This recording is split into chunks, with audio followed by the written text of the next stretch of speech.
Very good evening सभी को, जय Bhim. I hope you all are doing well. So आज का हमारा टॉपिक है ह्यूमन हेल्थ एंड डिजीजेस। जब हम ह्यूमन हेल्थ की बात करते हैं, मेरी आवाज़ आ रही है आपको? Yes ma'am. Okay, okay.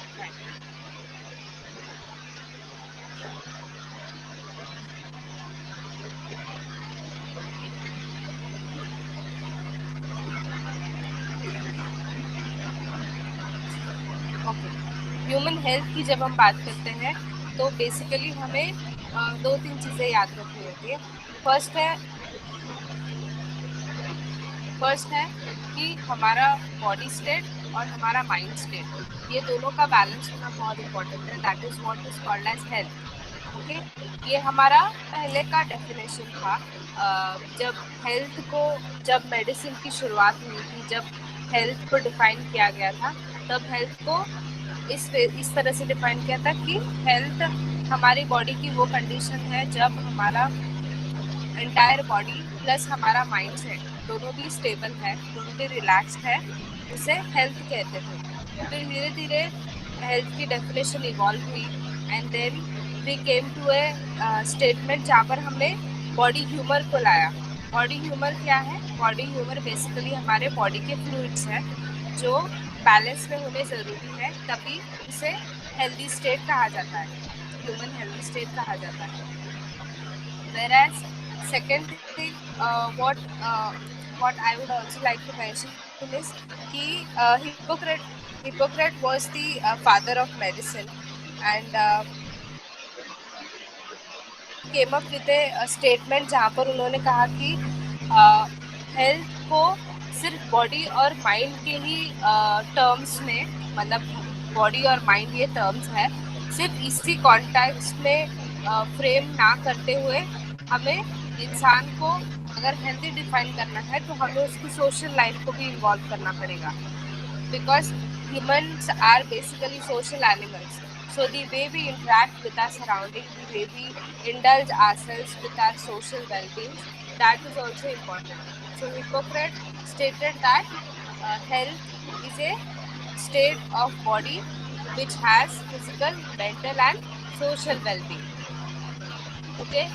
जो ह्यूमर की पहली बात हुई थी, ह्यूमर जैसे मैंने कहा था कि इट इज बॉडी फ्लूइड, तो पुराने टाइम में ट्रेडिशनल मेडिसिन जो है उन्होंने ब्लैक बाइल और वाइट और येलो बाइल का कॉन्सेप्ट लाया था. Black bile is basically produced by kidney and pancreas, whereas yellow bile is produced by liver and it is then stored in gallbladder. तो ये सारी चीज़ें ट्रेडिशनल मेडिसिन में स्टेट की गई थी पहले. इवन फ्लैग इज बेसिकली जो म्यूकस या फिर स्टिकी सब्सटेंस प्रोड्यूस होता है हमारे नोज में या फिर थ्रोट में, तो उसे हम फ्लैग कहते हैं. एंड ब्लड तो आप सब available is blood. So this is health.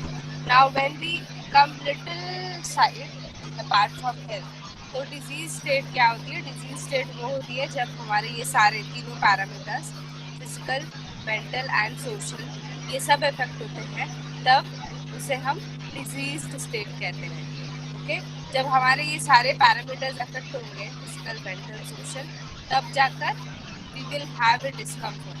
Okay, जब हम फिजिकल की बात करते हैं, सपोज मुझे पेन है, I have pain in my head, या फिर आई हैव बैक एक, या फिर मुझे I have fever, so all that is my physical parameters. तो जब फिजिकल पैरामीटर्स इफेक्ट होते हैं तो ऑब्वियसली मेरी डेली फंक्शनिंग इफेक्ट होगी. डेली फंक्शनिंग क्या है? I won't be able to focus on my work, I won't be able to focus on my surgeries, I won't be able to focus on my studies, I won't be able to give a lecture in a better way. तो ये सारी मेरी activities है जो effect होती है. जब हम मेंटल कॉन्टेक्स्ट की बात करते हैं, mental context is that state where I should be stable with my mind set.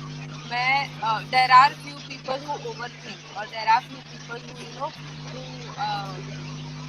Have certain issues. मतलब जब हम एक्सटेंसिव केसेस की बात करते हैं तो तब आते हैं जो हमारे कंडीशन है, डिप्रेशन है, एंजाइटी है, साइकोसिस है, ये सारे एक्सटेंसिव कंडीशन है. बट नॉर्मल डेली लिविंग में भी सम और दी अदर वे में हमें थोड़ी सी मेंटल इश्यूज होते हैं. देर आर पीपल जो बहुत ओवर थिंक करते हैं. स्टूडेंट लाइफ में तो we tend to over think a lot. हमें एग्जाम की टेंशन होती है, पढ़ाई की टेंशन होती है, सिलेबस की टेंशन होती है. सो समवेयर दी अदर हमारे मेंटल स्टेट थोड़े से अफेक्ट होते हैं. सोशल वेलबींग की हम बात जब करते हैं तो सोशल वेलबींग इज कि मैं अगर from my home, if I am going out in my social living, if in my social life, then how am I interacting with the people around me? Okay, if I am going in 4-5 people, then how am I interacting with them? मैं उनसे किससे बात कर रही हूँ? Am I talking logical or am I talking sensible with them? Is called as social well-being.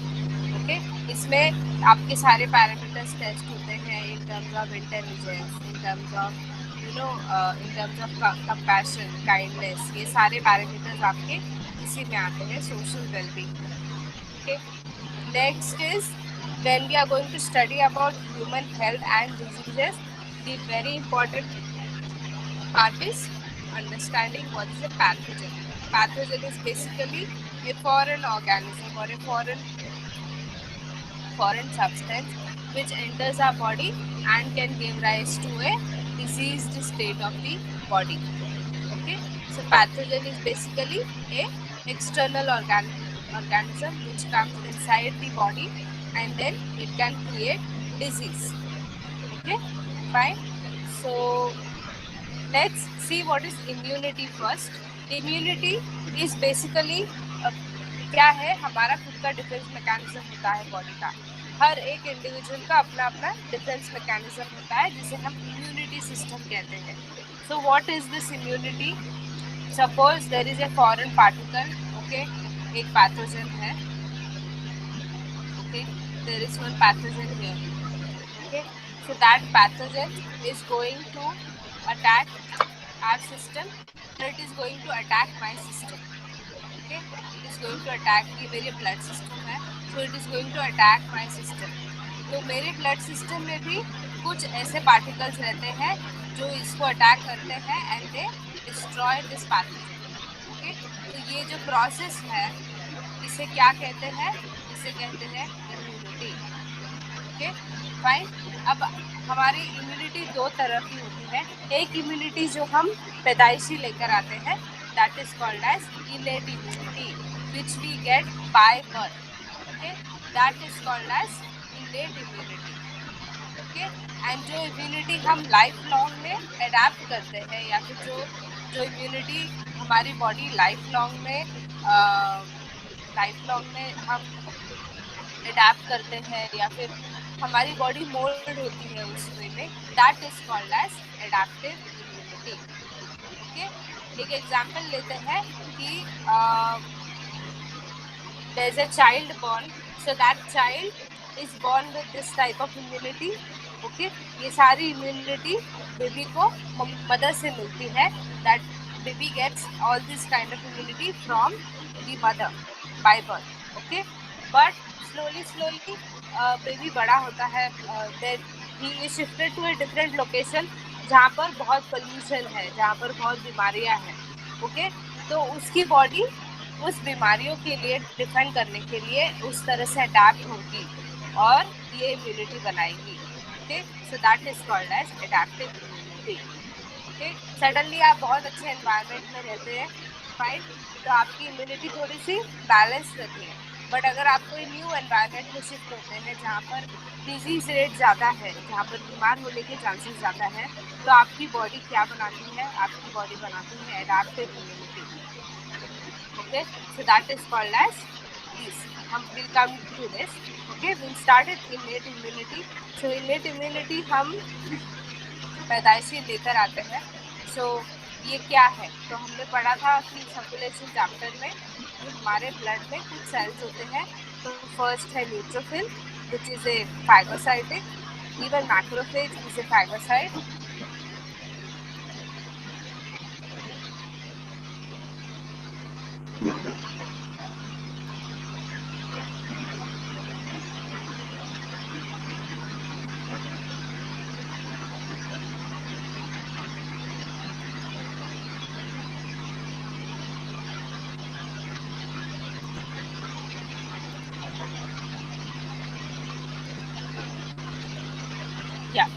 And then we have other cells which are again amoebic in nature, that is dendritic cells, natural killer cells, and then innate lymphoid cells.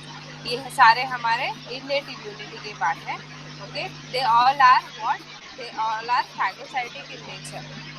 Okay, they all are phagocytic in nature.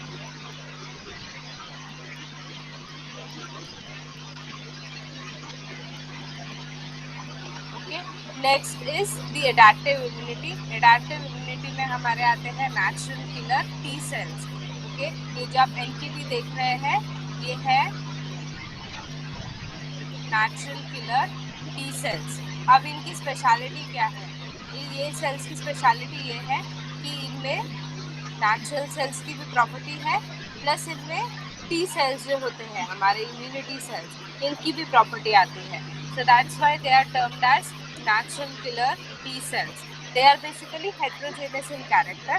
Okay, heterogeneous मतलब क्या कि इनकी बहुत सारी speciality है. तो बहुत सारी स्पेशलिटी में वो दोनों कैरेक्टरिस्टिक्स कैरी करते हैं. एक तो नेचुरल किलर सेल्स का, जो कि they directly attack whatever foreign body और whatever foreign pathogen they find in our body और ब्लड. तो नेचुरल किलर सेल्स उसे तुरंत अटैक करते हैं. ओके, एंड टी सेल्स का काम ये है, ये बेसिकली मेमोरी सेल्स है. तो मेमोरी सेल्स का काम क्या होता है कि सपोज एक बी एंटीजन या फिर बी पैथोजन मेरे ब्लड में एंटर किया है. Okay, it is present in my blood. So natural killer cells are going to attack this. Natural killer cells इसको अटैक करके इसे खत्म करेंगे. टी सेल्स क्या करेंगे? टी सेल्स एक मेमोरी बनाएंगे कि इस तरह का बी पैथोजन का एक प्रीवियस पैथोजन सेल में आया था, बॉडी में आया था. तो हमें उसके अगेंस्ट एक स्पेसिफिक इम्यूनिटी रेडी करनी है. तो उसे हम कहते हैं इम्यूनिटी मेमोरी. ओके, मतलब टी सेल्स याद रखता है कि किस तरह का पैथोजन बॉडी में आया था, तो मुझे उसके अगेंस्ट उस वे में डिफेंसिव मैकेनिज्म रेडी करना है, ताकि अगर आगे जाके भी अगर सेम पैथोजन बॉडी में आया तो I can defend my self. Okay, तो वो काम है टी सेल का. So natural killer T cells will have both the properties. Then we have gamma delta T cells. Okay, gamma delta T cells एक unique T cell है जिसके दो arms होते हैं, और वो दोनों आर्म्स पे एक तो अल्फा होता है और एक तो डेल्टा होता है. ओके,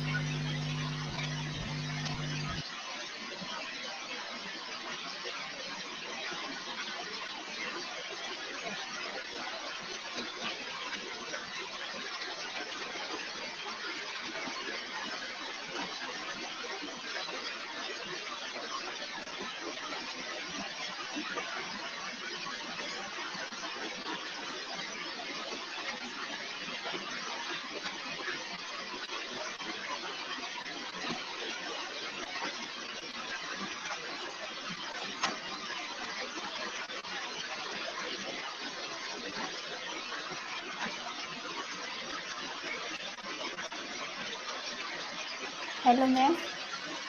हेलो मैम, आवाज़ नहीं आ रही है आपकी.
आई थिंक थोड़ा टेक्निकल इशू है, तो प्लीज़ आप थोड़ा वेट करिए, मैम जल्दी ज्वाइन होंगे.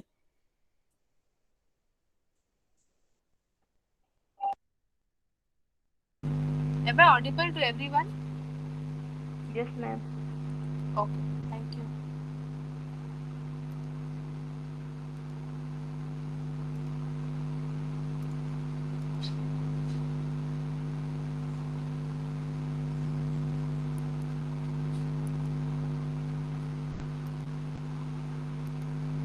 Yeah, sorry. So we were with our immunity. तो till now जो हमने देखा, this was part of innate as well as adaptive immunity which we eventually adapt as we grow. Okay, तो adaptive immunity में हमने देखा we have natural killer T cells, gamma delta T cells, T cells and B cells. Okay, then next is acquired immunity जो हम develop करते हैं. Again adaptive immunity के बाद भी develop acquired immunity, and this comes when there is change in our surrounding या फिर change in our immunity. Change in our immunity कब होता है? Initially when we are in a growing phase, तब मतलब growing phase in the sense like जब हमारा childhood होता है तो हमारी immunity we have the chances of falling ill frequently. अगर आप लोगों ने देखा होगा देयर आर मेनी किड्स जो बहुत frequently they are ill. Okay, so slowly the immunity develops. So when we reach teenager or when we reach adolescent, we again tend to change. हमारे lifestyle change होती है. Lifestyle change होती है in the sense earlier we were in our childhood, so we were not having so much of stress, we were not exposed to so much of studies. But slowly जैसे जैसे we grow up, our studies become more tougher and more bigger, syllabus बढ़ते जाते हैं. So all that also affects our immunity. Then lifestyle, when I talk about lifestyle, there can be change in our surrounding. हम कहीं relocate होते हैं या फिर एक कोई sudden incident होता है, we fall ill, we fall majorly ill. So all that can affect immunity. तो जब acquired immunity आती है, so there are two things in this. एक तो active immunity होती है and second is passive. Okay, so active immunity क्या है? जैसे मैंने बताया था that I fall ill, I get malaria, I get typhoid. So what is going to happen is I am exposed to some kind of pathogen. Okay, I have got typhoid. Okay, so I am exposed to this pathogen. Okay, so my body is going to develop immunity against this. Okay, जो मेरे body में T cells है वो इसके against memory cells बनाएंगे. So next time I am not going to get typhoid if I take care of my immunity. Okay, so that is the role of T cells and active immunity. Okay, also अगर मैं tetanus का vaccine लेती हूँ या फिर if I take any vaccine, I take vaccine against HPV, I take vaccine against influenza, so that is again going to develop what? My active immunity. Okay, जो हम vaccine लेते हैं वो क्या है? वो डेड फॉर्म ऑफ वायरस है. Okay, अगर मैं इन्फ्लुएंजा का वैक्सीन ले रही हूँ तो वैक्सीन में क्या होता है? वैक्सीन में इन्फ्लुएंजा का डेड वायरस होता है. Okay, so that is going to create antibodies in my blood against influenza live virus. Okay, ठीक है, तो वो है एक्टिव इम्यूनिटी. फाइन. अब इसमें दो तरह के होते हैं, नेचुरल होते हैं और आर्टिफिशियल होते हैं. नेचुरल क्या है? मुझे टाइफाइड हो गया. ओके, तो मेरे बॉडी में टाइफाइड के एंटीबॉडीज बन गए, जो है एकदम नेचुरल प्रोसेस. Okay, fine. अब मैंने इन्फ्लुएंजा की वैक्सीन भी ले ली, तो वो क्या है? आर्टिफिशियल है. ठीक है, मैंने एक आर्टिफिशियल वायरस लिया है, आर्टिफिशियल डेड वायरस लिया है, मैंने खुद एक्सपोज किया है मेरे बॉडी को against that. So that is called as artificial active immunity. Okay, fine. Next is passive immunity, जो हमें किसी और से आती है. Okay, fine. समवन मतलब सपोज एक कोई तो कम्युनिकेबल डिजीज है जो मेरे भाई को हुआ है या फिर मेरे घर में किसी और को हुआ है, तो I will be expose to that. Okay, suppose chicken pox है, let's consider chicken pox. Okay, chicken pox है जो कि स्प्रेड होता है. ओके, तो मेरे भाई को हुआ है, so eventually there are chances that I will also get chicken pox. Okay, but मेरी इम्यूनिटी अच्छी है. ओके, मेरी हेल्थ अच्छी है, so what is going to happen? My body is going to create a passive immunity against the chicken pox. Okay, तो वो हो गया पैसिव इम्यूनिटी का पार्ट। अब इसमें दो चीजें हैं, ओके, एक तो नेचुरल है और दूसरा आर्टिफिशियल है। नेचुरल कब आएगा? नेचुरल तब आएगा जब मदर है, she has conceived, okay, she has delivered A baby, but उसके साथ उसके फैमिली में किसी और को चिकन पॉक्स हुआ है, ओके, तो मदर की बॉडी में चिकन पॉक्स के एंटीबॉडीज बनेंगे, ओके, वही एंटीबॉडीज एक तो वाया फीटस बेबी को मिलेंगे या फिर वाया मदर्स मिल्क बेबी को मिलेंगे। That is natural passive immunity, okay. Next is artificial passive immunity, जो हमें मिलती है किसी स्पेसिफिक मेडिसिन से, okay, fine. There are certain specialized medicine जो यूज किए जाते हैं पैसिव इम्यूनिटी क्रिएट करने के लिए, ओके। तो अभी इवन कोविड का फेज है, तो इवन फॉर कोविड आप देखेंगे कि there are many such medicine जो ऑलरेडी इम्यूनिटी क्रिएट करते हैं बॉडी में against that specific medicine, against the specific disease, okay. तो that is part of artificial passive immunity, okay. आपको एक चीज याद रखनी है कि एक्टिव में हम डायरेक्टली एक्सपोज होते हैं उस पैथोजन को या फिर उस वायरस को या फिर उस बैक्टीरिया को, that is active immunity. Passive immunity में we are not directly expose to it, via something हमारे बॉडी में आता है एंड देन बॉडी एंटीबॉडीज बनाती है, okay, fine. Yes, now very important part, structure of antibody. ये आपको थियोरी में भी पूछा जाता है, प्लस आपको इसके ऊपर एमसीक्यू भी आते हैं, ओके। तो ये है आपके बॉडी का एक एंटीबॉडी, ओके। इसका स्ट्रक्चर आपको याद रखना है कि ये वाई शेप्ड होता है, ओके, और ये जो आप बड़ा स्ट्रैंड देख रहे हैं, ओके, बिगर स्ट्रैंड, इसको क्या कहा जाता है? इसको कहा जाता है हेवी चेन, ओके। और ये जो आप छोटा स्ट्रैंड देख रहे हैं, इसे हम कहते हैं लाइट चेन, ओके, फाइन। और ये दो होते हैं, ये एक हेवी चेन है, ये दूसरा हेवी चेन है, ये एक लाइट चेन है, ये दूसरा लाइट चेन है। तो इसका क्या फॉर्मूला बनता है? इसका फॉर्मूला बनता है H2L2, ओके। ये आपको याद रखना है, राइट, ये आपको एग्जाम में पूछा जाता है। नेक्स्ट, आप ये SS देख रहे होंगे हर जगह, ओके, हर जगह आप SS देख रहे होंगे। ये क्या है? ये है sulphide bonds, okay, sulphide bonds,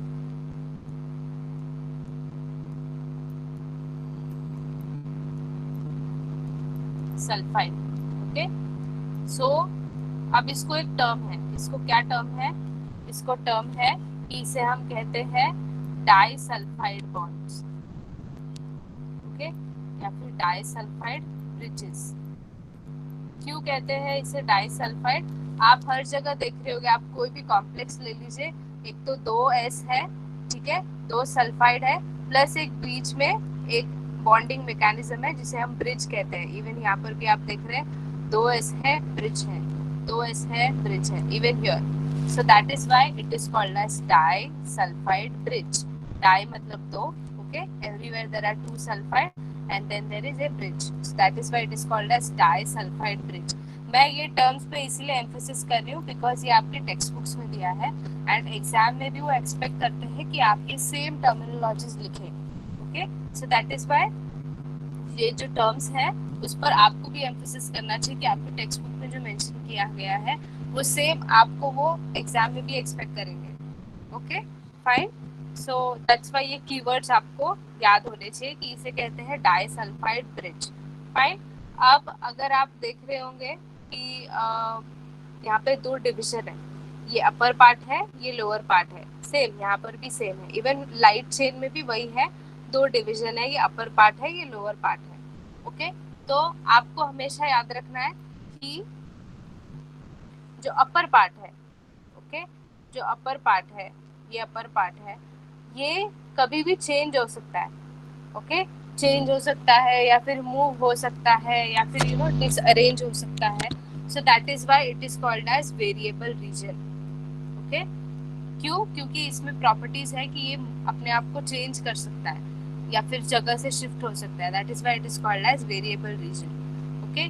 तो अब जो लाइट चेन का है उसे variable region of light chain कहेंगे और जो हेवी चेन का है उसे variable region of heavy chain कहेंगे. Okay fine. सो ये हो गया इसका बेसिक स्ट्रक्चर. अब आप जो ये देख रहे हैं, ओके, ये पार्ट, ये क्यों है हेवी चेन पे? क्योंकि यहाँ पर एक कोई तो एंटीजन आके अटैच होगा. That is why it is called as antigen binding site. Okay fine. जो हेवी चेन का साइट होता है उसे हम कहते हैं पैराटोप. Okay paratope. अगेन आपको टर्म्स याद रखने हैं. Paratope. Okay what is paratope? Paratope is the antigen binding site. वो कुछ स्ट्रक्चर ऐसे होता है. I just show you how it is.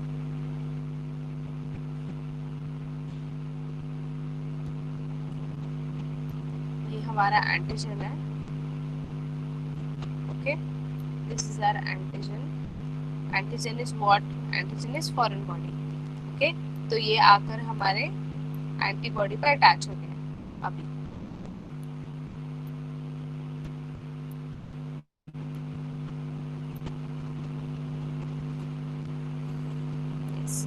सो ये कुछ ऐसे दिखेगा. ओके जब यहाँ पे एंटीजन आके अटैच होगा तो it is going to look something like this. So this is your heavy chain arm, this is the light chain arm. Okay fine. तो ये कुछ ऐसे दिखेगा. फाइन. नाउ आपको एक चीज याद रखनी है कि आइडियली सपोज एक एग्जांपल लेते हैं कि ये आपका ब्लड वेसल है. ठीक है यहाँ से ब्लड फ्लो हो रहा है. ओके आपको हमेशा याद रखना है आपकी एंटीबॉडीज जो होती है they are present in your blood. Okay so now suppose this is our antibody. Okay fine. ये हमारा एंटीबॉडी है. अब एक कोई तो फॉरेन पैथोजन आता है. ओके जो हमारे ब्लड में एंटर करता है. तो हमारे एंटीबॉडीज क्या करने वाले हैं? वो एंटीबॉडीज डिटेक्ट करते हैं कि ये कोई फॉरेन बॉडी है. ठीक है फॉरेन बैक्टीरिया है, फॉरेन वायरस है. So they immediately form a process जहाँ पर ये जो पैथोजन है वो हमारे इस आर्म पर आके अटैच होता है, इस एरिया में. ओके इस तरह से अटैच होता है. Okay fine. कोई और एक पैथोजन आएगा तो वो यहाँ अटैच होगा. Okay so this is how the process of antibody antigen takes place in our body. Okay fine. अब और एक चीज आती है जहाँ पर there is something called as flagging. Okay flagging या फिर उसको कहते हैं ऑप्सोनाइजेशन. आपके टेक्स्ट बुक्स में ये टर्म्स मेंशन हुए हैं. ओके पिछले कुछ सालों में इसमें क्वेश्चंस कम आए हैं बट कम आए हैं. बट स्टिल आपको पता होना चाहिए कि what is opsonization. Okay opsonization क्या है? अब जैसे मैंने बताया कि ये फॉरेन पैथोजन है. ओके ये फॉरेन पैथोजन है. ओके एंड ये हमारी एंटीबॉडी है. ओके तो एंटीबॉडी को पता चल गया है कि ये फॉरेन पार्टिकल है. ओके ये फॉरेन पैथोजन है जो बीमारी कॉज करेगा. सो व्हाट हैपेंस, कभी कभी ये जो अटैचमेंट प्रोसीजर है ये नहीं हो पाती है. So what antibody does, antibody is very smart. Antibody एक प्रोटीन भेजता है जो पैथोजन के सरफेस के ऊपर आके अटैच होता है. ओके ये प्रोटीन यहाँ पर अटैच हो गया. तो ये प्रोटीन का क्या है काम होता है? प्रोटीन का काम ये होता है कि वो बॉडी को सिग्नल भेजता है थ्रू आउट. मतलब आपकी बॉडी रिकग्नाइज कर पाए कि ये पैथोजन है, ये फॉरेन बॉडी है. तो इस प्रोसेस को हम कहते हैं opsonization, which is tagging a flag of protein. Okay tagging of flag protein. ठीक है मतलब एंटीबॉडी ने पैथोजन के ऊपर एक प्रोटीन भेज दिया जिससे बाकी के एंटीबॉडीज जो है उनको भी पता चले कि ये अननेसेसरी ऑर्गेनिज्म है. ओके अननेसेसरी फॉरेन पैथोजन है जो हमें नहीं चाहिए. सो आगे जाकर दूसरे एंटीबॉडीज जो है उनको भी रिकॉग्नाइज होगा और वो they will try to kill this foreign pathogen. So that process is called as opsonization. Okay fine. That is what is work of your antibody. Okay fine. अब आपने देखे होंगे एंटीबॉडीज बहुत टाइप्स के होते हैं, IgG है, IgM है, ये सारे इन सबका स्ट्रक्चर सेम रहता है. Okay, this is the basic structure of every antibody. Okay, yes. Coming to diseases. अब डिजीजेस दो तरह की होती है. ओके, एक तो कॉन्जेनाइटल है और दूसरा एक्वायर्ड है. कॉन्जेनाइटल क्या है? जो पैदाइशी आती है. ओके, पैदाइशी आती है मतलब देयर आर फ्यू किड्स जिनको सिकल सेल एनीमिया होता है. सिकल सेल एनीमिया आप लोग को पता होगा, it is where the RBCs are sickle shape, they are not circular in shape, तो इसलिए उनकी ऑक्सीजन कैरिंग कैपेसिटी कम होती है. देन हीमोफीलिया है. फिर और भी कंडीशंस होते हैं, जैसे few kids they get cerebral palsy, few kids they get cataract, congenital cataract. फिर और भी बहुत सारे जैसे लिवर डिजीजेस हैं. तो then there is another condition where they have lot of mucus secretion, respiratory issues बहुत रहते हैं. तो ये सारे congenital conditions हैं, मतलब वो पैदाइशी उसी बीमारियों के साथ बॉर्न होते हैं. ओके, अब इसमें जैसे मैंने बताया, एक तो जेनेटिक होता है. ओके, जेनेटिक्स में सारे हमारे जो क्रोमोसोमल डिजीजेस हैं वो सारे आते हैं. एक्स लिंक्ड है, वाई लिंक्ड है, वो सारे आते हैं. Okay, then next is the what the blood related conditions. Okay, जैसे हीमोफीलिया वगैरह यहाँ पे लिखा है, सिकल सेल लिखा है. Okay, so that is congenital, जो पैदाइशी आते हैं. ओके, जिसके लिए देयर इज नो कॉज, मतलब नो कॉज मतलब देयर इज नो स्प्रेड, जिससे वो डिजीज उनको होती है. They are basically in वूम, inside womb only they get, mostly mother से. जब हम ग्लोकोमा की बात करते हैं या फिर कॉन्जेनाइटल कैटरैक्ट की बात करते हैं, तो ideally when mother is pregnant, okay, तब एट टाइम्स एक फेज रहता है जहाँ पर the mother has lot of chances to get expose to various diseases. अब कुछ वायरस होते हैं, जैसे हर्पेस ज़ॉस्टर का एग्जांपल लेते हैं, तो अगर मदर को हर्पेस ज़ॉस्टर हुआ था during pregnancy, then the child might get cataract issues. Okay, या फिर उनका आई बॉल प्रॉपर्ली ग्रो नहीं होता है. तो ये सारे कंडीशंस हैं. ओके, सो अगेन वो और आप आगे पढ़ सकते हैं बाद में जाके, but for your knowledge, congenital diseases जो पैदाइशी और by birth the child has, those are the congenital diseases. Next is acquired diseases, जो हम जैसे जैसे बड़े होते हैं like that we can get it. Okay, तो acquired diseases भी दो phases में divide होते हैं, एक तो communicable है और एक non communicable है. तो you all must be knowing what is communicable, जो spread होते हैं from one person to another, and non communicable is which does not spread from one person to another. Okay, fine. अब इसमें भी हम और डिवाइड करते जा सकते हैं कि which is more infectious, which is not so infectious, all that comes. Okay, तो आज हम सिर्फ बैक्टीरियल डिजीज देखेंगे, non communicable bacterial diseases. Okay, तो हमारा फर्स्ट डिजीज है टाइफॉइड. तो नाम से ही आपको पता होना चाहिए, इट इज सेल्फ एक्सप्लेनेटरी कि ये किससे होता है. It is caused by pathogen name Salmonella typhi. Okay, आपको नाम याद रखने हैं बिकॉज आपको एग्जाम में ये पूछे जाते हैं. Okay, Salmonella typhi is a kind of pathogen which can cause typhoid. Okay, fine. And basically ये जो सैल्मोनेला टाइफी है, it is present in contaminated food and water. Okay, अब हम एक एग्जांपल लेते हैं. सपोज हमने मंचूरियन खाया है बाहर, ओके, या फिर हमने गोलगप्पे खाए हैं, पानी पूरी खाई है बाहर. ओके, तो सपोज हमने आज खाई है बाहर. ओके, तो व्हाट हैपेंस इज कि हम उसके बाद घर पे आ गए, हम सो गए, देन फिर हमने नेक्स्ट डे उठ के ब्रेकफास्ट वगैरह सब हो गया हमारा. ओके, बट धीरे धीरे एक 3-4 डेज के बाद हमें थोड़ी सी डिस्कम्फर्ट महसूस होती है. तो वो डिस्कम्फर्ट क्या है? ओके, कि हमने गोलगप्पे खाए थे. ओके, तो हमें धीरे धीरे भूख कम लगने लगती है. मतलब हमारे घर में बहुत अच्छा खाना बना है, पुलाव बने, पनीर बने, छोले बने, बट स्टिल हमको वो खाने का मन नहीं कर रहा है. ओके, तो उस कंडीशन को हम क्या कहते हैं? उस कंडीशन को हम कहते हैं loss of appetite. Okay, fine. हमारा फेवरेट खाना घर पे बना है but still we don't feel like eating it, so that is loss of appetite. Slowly slowly आप मोशन भी आप डेली मॉर्निंग में मोशन भी पास नहीं कर पा रहे ठीक से, so that is constipation.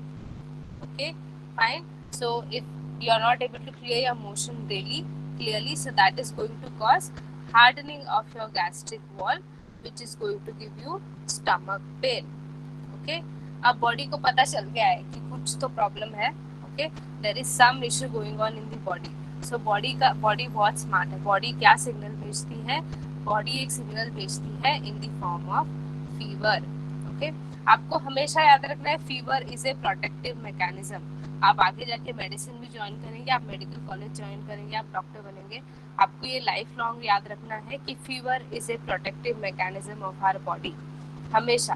Okay, आपके बॉडी में कुछ भी गलत होता है, there is anything wrong going in your body, आपको इन्फेक्शन है या फिर आपकी बीमारी की शुरुआत है, तो आपकी बॉडी आपको एक अलार्मिंग सिग्नल भेजती है in the form of fever. Okay okay, so remember that fever is a protective mechanism. Fine. अब ये मैंने डायग्राम क्यों बनाया है? हमने गोलगप्पे खाए. ओके, तो गोलगप्पे का जो पानी था वो कंटामिनेटेड था. ठीक है, या फिर हमने जो मंचूरियन खाया है वो बनाते वक्त का जो प्रोसीजर था वो बहुत अनहाइजीनिक वे में बनाया था. ठीक है, तो हमारे बॉडी में बहुत सारे पैथोजेंस आ गए हैं अब तक. Okay, fine. अब वो जो पैथोजेंस है वो हमारे स्टमक से निकलकर, मतलब यहाँ से डाइजेशन होकर, ब्रेक डाउन होकर, वो पैथोजेंस कहाँ आते हैं? वो आते हैं हमारे इंटेस्टाइन में. ओके, इंटेस्टाइन में आकर क्या होते हैं? इंटेस्टाइन में आकर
एक्चुअली नेटवर्क का इशू है, तो मैम अभी फिर से ज्वाइन होने वाले हैं.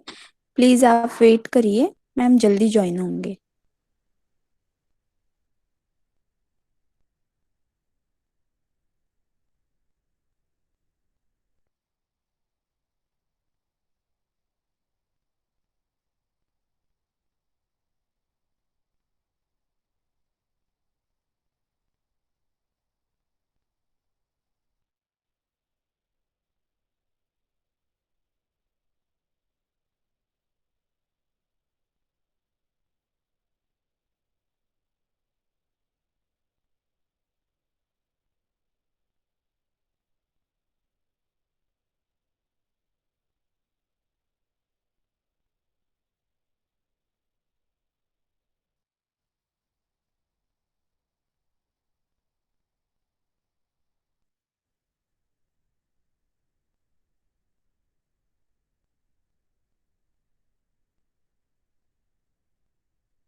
Can you all hear me? Yes, ma'am. Yes, thank you.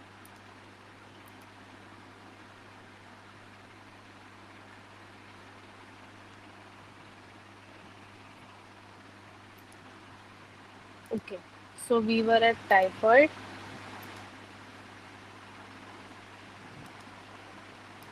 या तो मैंने एक रफ डायग्राम बनाया था डाइजेस्टिव सिस्टम का. ओके,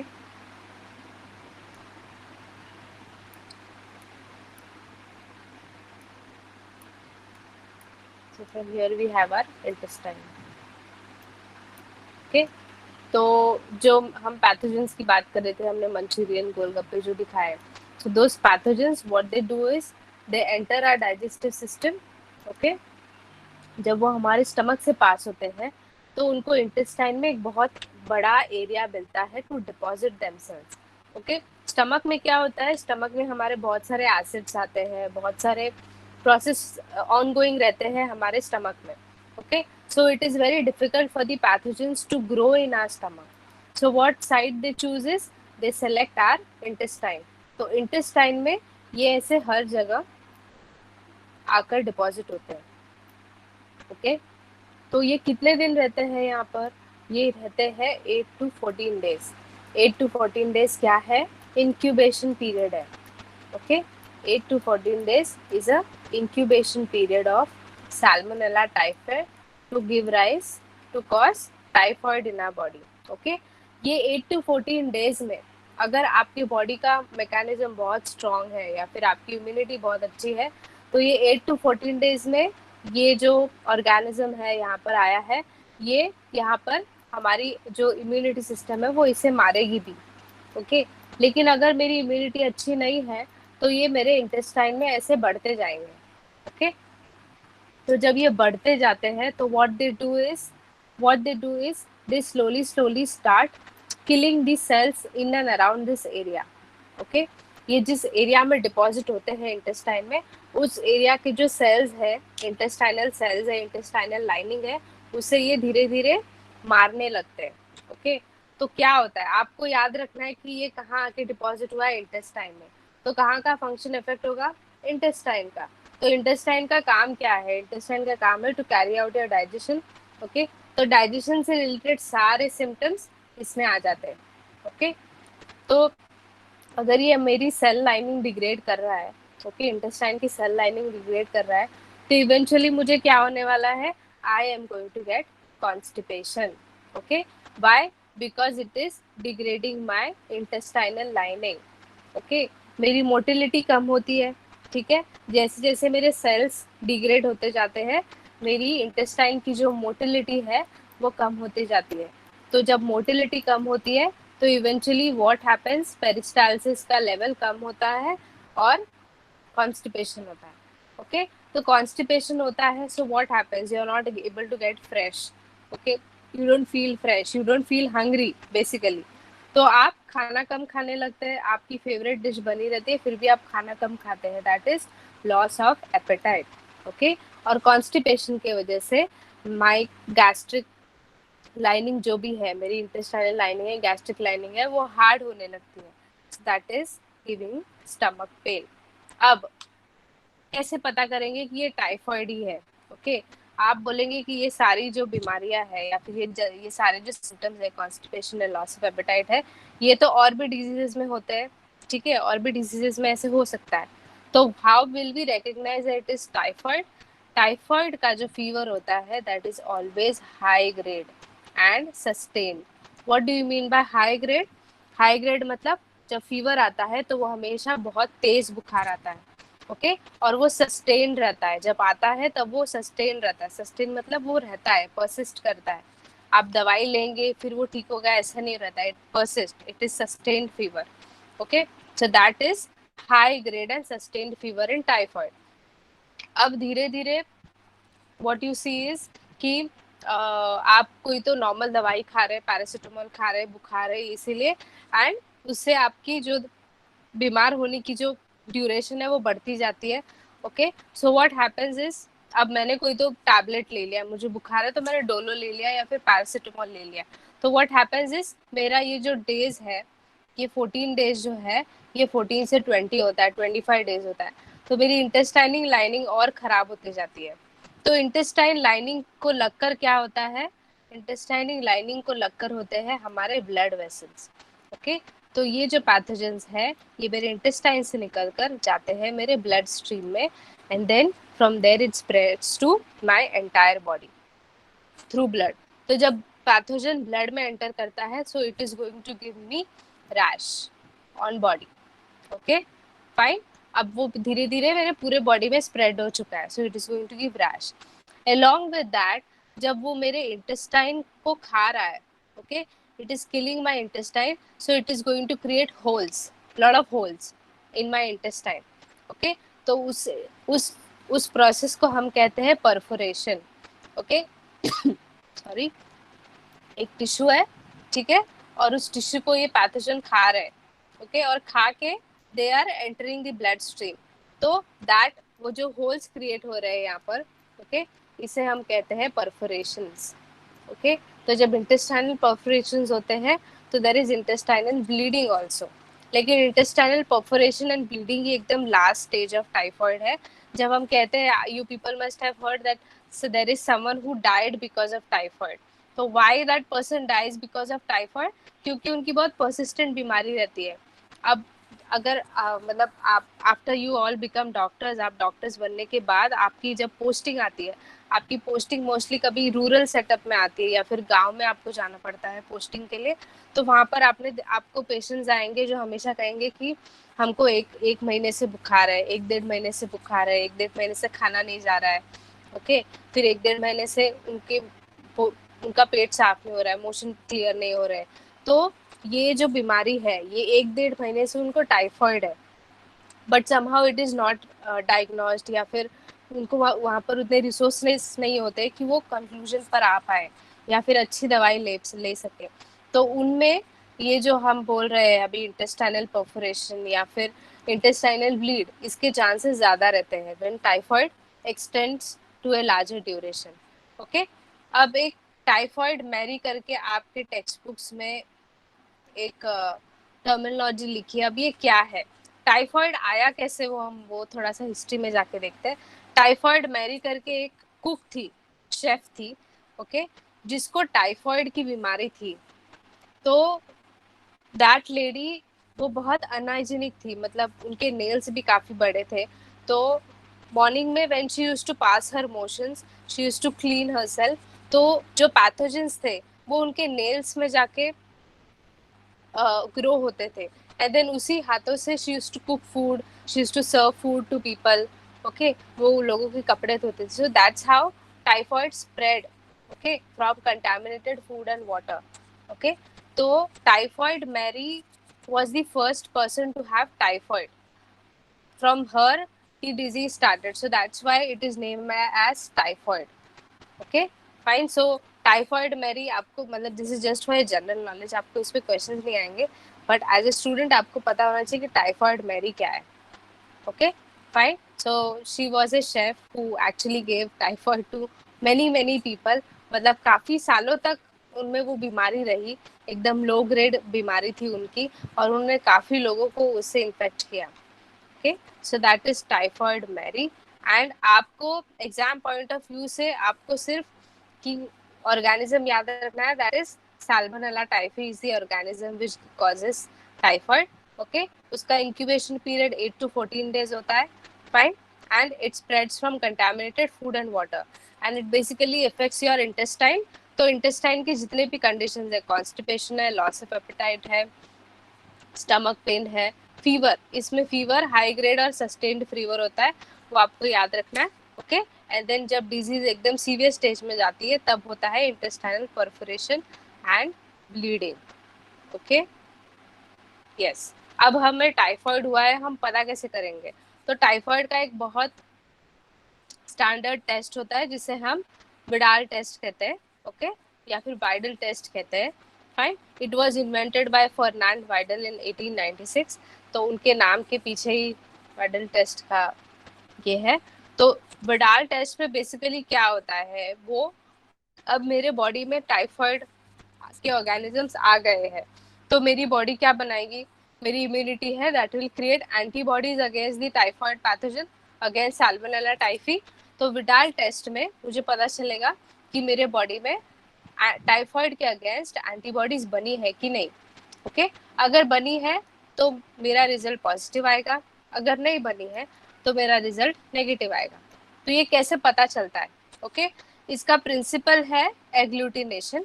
अब एक चीज मैं आपको बताना भूल गई कि यहाँ पर हमने एक डायग्राम बनाया था, ओके, जहाँ पर एंटीजन एंटीबॉडी को अटैच हो रहा है, वो डायग्राम बनाया था कुछ ऐसे।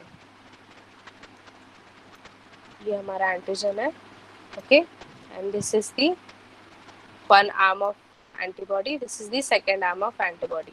ओके, तो ये जो प्रोसेस है, ओके, जहाँ पर एंटीजन यहाँ पर आके अटैच होता है एंटीबॉडी को, इसे हम कहते हैं एग्लूटिनेशन। ओके, ये मैं आपको बताना भूल गई, it is also called as agglutination. This process where antigen attaches to antibody, it is called as agglutination. तो जो विडाल टेस्ट है, it works on this process. जैसे क्या कि एंटीजन एंटीबॉडीज को आके अटैच हो रहे हैं, सो दैट इज एग्लूटिनेशन। तो उसके प्रिंसिपल पे ये काम करता है ये टेस्ट, ठीक है। अब इसमें हम कुछ एंटीजेंस यूज करते हैं जिससे हमें पता चलेगा कि हमारे बॉडी में बने कौन से एंटीजेंस बने हैं। अब एंटीजन क्या है? Antigen are basically some serums, artificial serums जो हम यूज करते हैं। ओके, अब ये आर्टिफिशियल सीरम्स हमारे जो ऑर्गेनिज्म है, सैल्मोनेला टाइफी ऑर्गेनिज्म है, उसके ही कॉन्ट्रास्ट से बना हुआ रहता है, ठीक है। अब सैल्मोनेला टाइफी जो है वो 2-3 तरह का होता है, ओ एंटीजन वाला होता है, एच वाला होता है, ए बी ऐसे सब होता है। ओके, तो उसके बेसिस पे ही हम वो सीरम यूज करते हैं, एंटीजन सीरम। अब हम क्या करते हैं एग्जैक्टली मैं आपको बताती हूँ। ये एक स्लाइड है, ठीक है, जिस पर आप देख रहे होंगे ये 6 सर्कल बने। ओके, अब ये जो 6 सर्कल रहते हैं, हम पहले ये 2 सर्कल देखते हैं। ओके, ठीक है, इसमें हम लेते हैं एक नेचुरल सीरम। ओके, एक नेचुरल सीरम लेते हैं और एक पॉजिटिव सीरम लेते हैं। ओके, अब नेचुरल और पॉजिटिव सीरम का काम क्या है कि ये बेसिकली हमको क्या देते हैं, they give us A indicator, एक मार्कर देते हैं हमको। अब अगर मुझे देखिए, अगर मैं कलर कॉन्ट्रास्ट कर रही हूँ तो मुझे एक स्टैंडर्ड कलर पता होना चाहिए कि हाँ चलो ये ही रेड है, ठीक है, यही ब्लू है, ये ब्लू है, ठीक है। तो मुझे स्टैंडर्ड कलर पता होना चाहिए। तो ये जो सीरम मैं बोल रही हूँ, दैट इज नेचुरल सीरम और पॉजिटिव सीरम, ये मार्कर्स है, स्टैंडर्ड मार्कर्स है, ठीक है।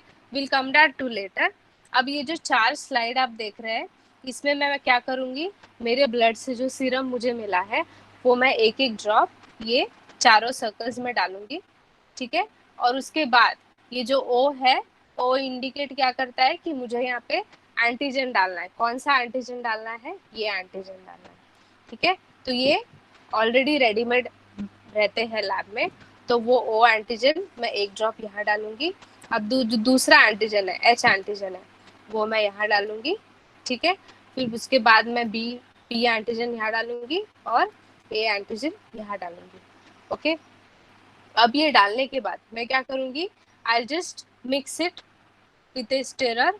स्टिरर के हेल्प से हम उसे मिक्स करेंगे, ठीक है। मिक्स करने के बाद हमको ये ऐसे कुछ डॉट्स बनेंगे। ओके, ये कहीं पर भी बन सकते हैं, कोई भी सर्कल में बन सकते हैं। तो जिस सर्कल में सबसे ज्यादा डॉट बनेंगे, ओके, या फिर जिस सर्कल में डॉट बनेंगे, अब आप देख रहे हैं ये सारे जो सर्कल्स है ये थोड़े फिर भी क्लियर है, बट हमको ज्यादा डॉट्स यहाँ पर दिख रहे हैं।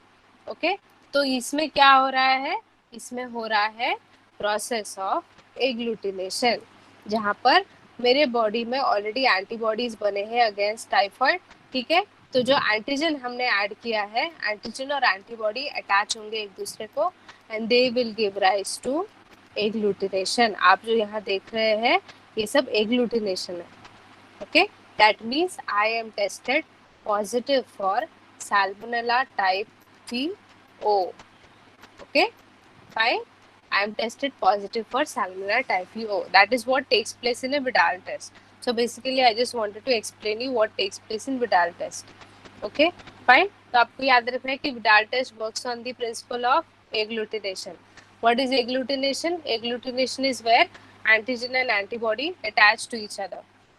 Okay, fine.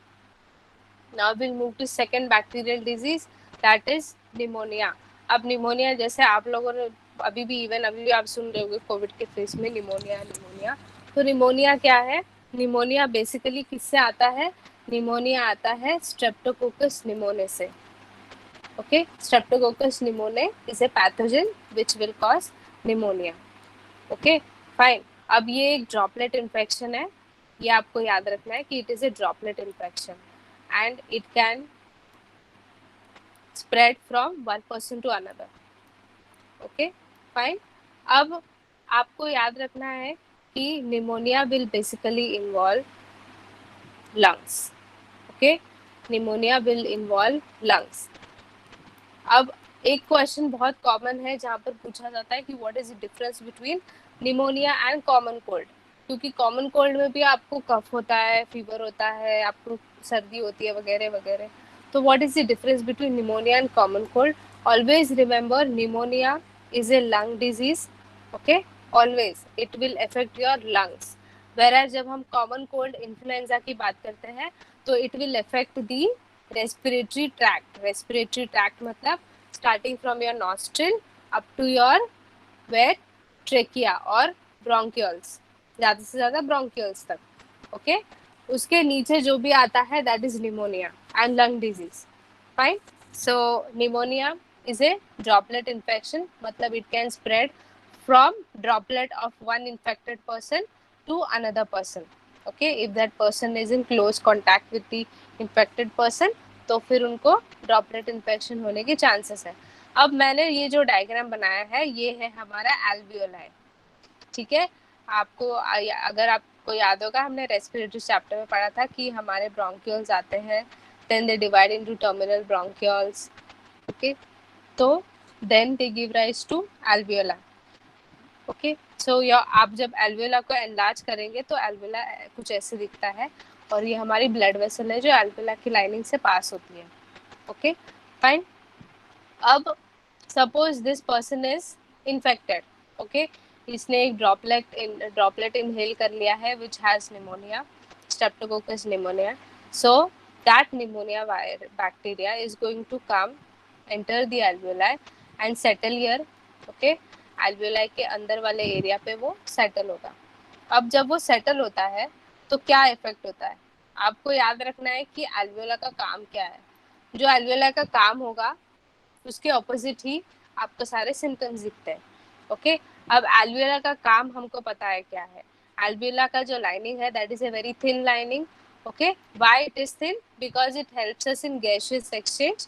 ओके, वो जो हम ऑक्सीजन इनहेल करते हैं वो एल्वियोला में आता है, फिर वो यहाँ से परमिएबल होकर हमारे ब्लड वेसल में जाता है. ठीक है, फिर जो ब्लड वेसल में जो कार्बन डाइऑक्साइड होता है वो हमारे एल्वियोला में जाता है, फिर यहाँ से हम बाहर वो एक्सपायर करते हैं. ओके, तो जब यहाँ पे निमोनिया का बैक्टीरिया आके सेटल होता है तो व्हाट हैपेंस, हमारी ये जो प्रोसेस है of exchange of gases is hampered. Okay, hampered मतलब कम हो जाती है.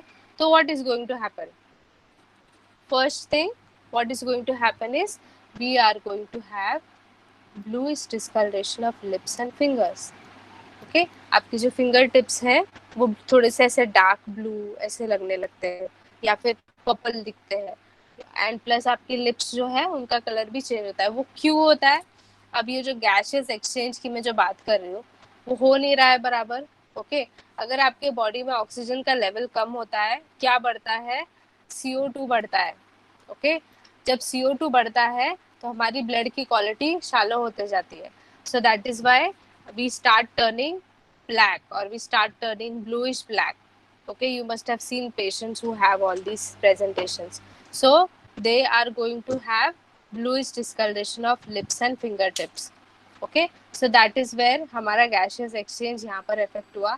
Second thing, second mechanism क्या है? Second mechanism है defensive mechanism. Defensive mechanism against what? Against यही pathogens. So defensive mechanism properly नहीं हो रहा है तो what is going to rise? Cough is going to rise. Okay, because हमारा क्लियरेंस प्रॉपरली नहीं होता है. Okay, so it is going to cause cough. Fine. हमारे जो एरेबल्स है, जो एरेबल्स मतलब whatever air we breathe in, that does not take place properly, so it is going to give rise to cough. Okay, so this entire area gets filled with mucus plug, cough, whatever you call.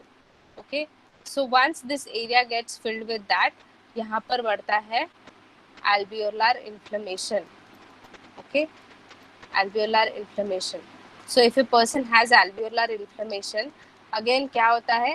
Alveolar cannot perform properly. They cannot perform their functions properly. So they are going to have breathlessness. Okay. Why breathlessness? Because again alveoli are superly inflamed now. Okay. They have lot of swelling. So no gaseous exchange is taking place properly. So the person is going to become breathlessness, or the person is going to become breathless. Fine. And then next step, what we get, I told you there is something wrong in the body now. The alveoli are not functioning properly. There is inflammation in the body. So what happens is the body gives us an alarm in the form of fever. Okay, body temperature increases slowly. Since there is decrease in oxygen levels, decrease in oxygen level of blood, so the person is also going to get headache.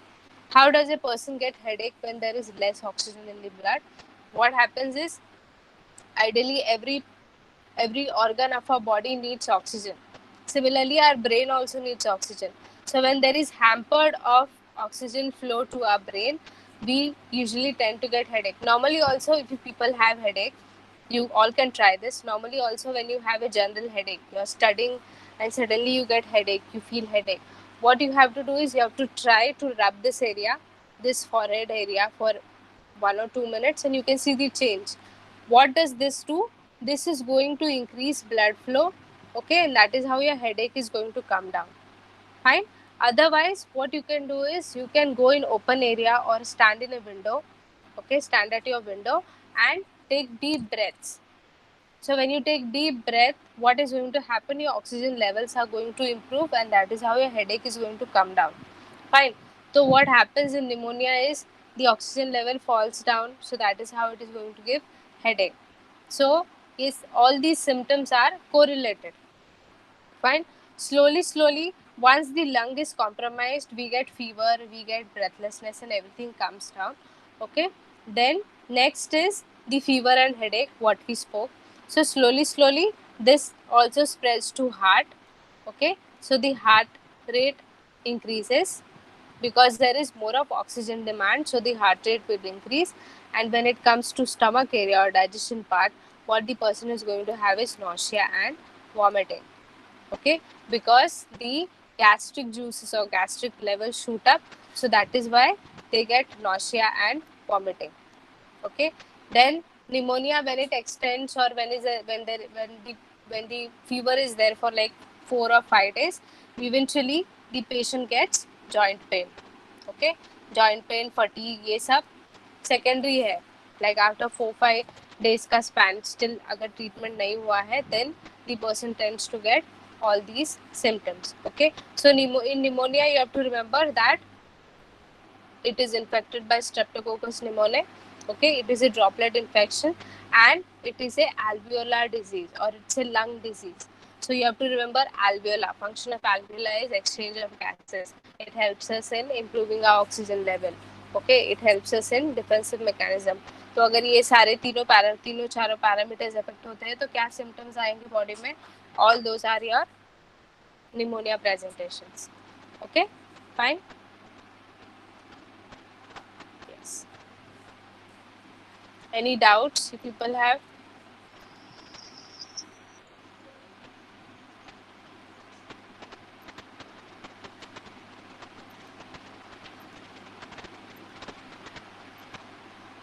Yes. Any doubt?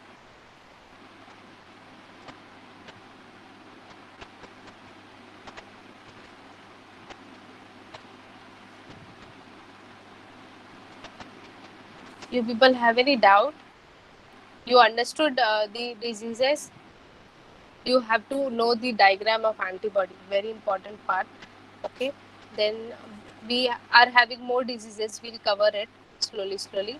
Okay, tomorrow we'll see viral diseases, and then slowly we'll see other diseases also. But you have to remember the antibody diagram, types of immunity. Okay, that is important question for you all.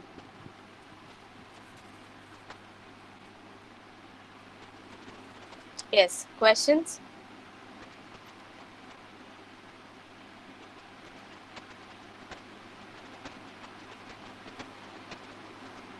Ma'am actually Mayuri का question है कि chills पर क्या effect होता है oxygen का?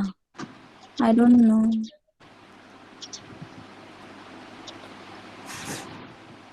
Okay, fine. I'll just Mayuri आप explain. क्या बोलना चाहते हो? See, chills is a secondary presentation. I think fever के context में वो बोल रहे होंगे. Yeah, chills is a secondary presentation. You get fever. So what actually happens in fever is I'm not well. Okay, I am infected with the pathogen, so I'm not well. So what I get is fever. What happens in fever? My body temperature increases. Okay, so once my body temperature increases, my hemostasis is affected. हीमोस्टैसिस क्या है कि आपकी body का जो temperature regulation है वो effect होता है. Okay, so what happens is I feel chills, I feel cold, I start shivering. Okay, so that is chills. Chills is a secondary presentation. It does not have any correlation with oxygen levels. Okay, chills is secondary to fever. If your fever is uncontrolled, अगर आपका fever uncontrolled है, then it progresses to chills. Chills is what? I start shivering, I feel cold.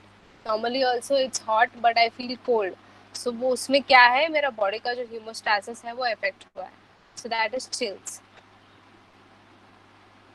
I hope your doubt is clear. Otherwise, I can explain even again.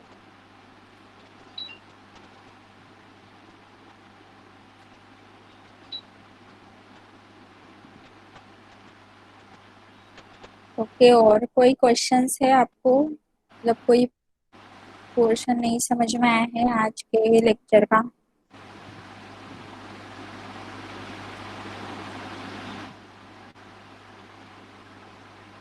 This is a very interesting chapter actually, human health and disease. So as we progress with the conditions, you people will find it interesting. But today it was only for bacterial disease. Tomorrow we'll see viral diseases.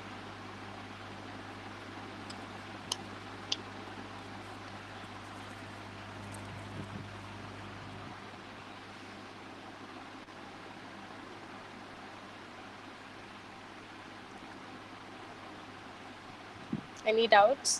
I think ma'am किसी को कुछ पूछना नहीं है, may be कुछ पूछना है आपको आज के लेक्चर के लिए? कुछ है आपका डाउट वगैरह?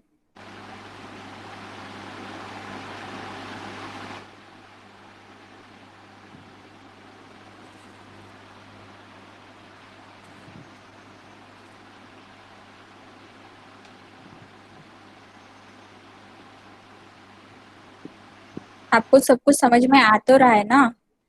मतलब जो भी मैम पढ़ा रहे हैं आपको समझ में आ रहा है? Yes ma'am.